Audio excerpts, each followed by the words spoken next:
How do you get more money? How do you get more healthy? How do you get smarter? And I would suggest that these things are the lower form of capital.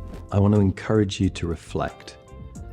I want you to reflect on the agency you carry in this world, the endowments that you have, how you might invest in them for a better return.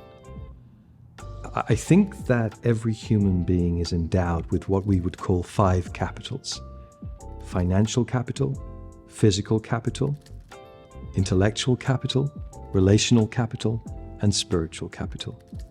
There is some money, there is some health, there are some smarts, there are some people, and then there is something beyond us that we live for because we know there is something bigger than us. And the job as you reflect is to ask, how am I investing in a tangible and granular way in each one of these capitals?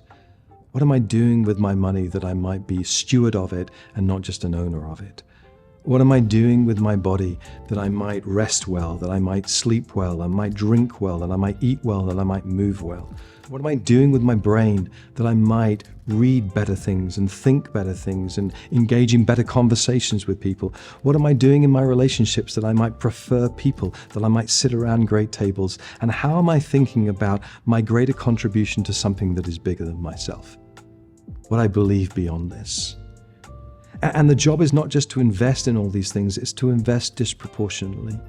How am I taking my money and my health and my smarts and investing them for the sake of these higher capitals, people, and what is beyond and what is bigger and what is more important?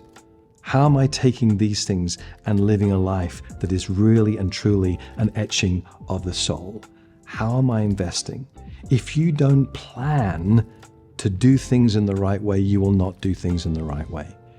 If you don't make an effort to assess this on a regular basis, you will find yourself out of kilter and wrong way round in the way that you're investing in your capitals.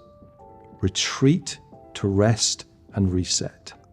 I totally accept that this is countercultural. This is counterintuitive in many ways. Most leadership cultures will have you obsessing around the bottom 3, certainly the bottom 1. How do you get more money? How do you get more healthy? How do you get smarter?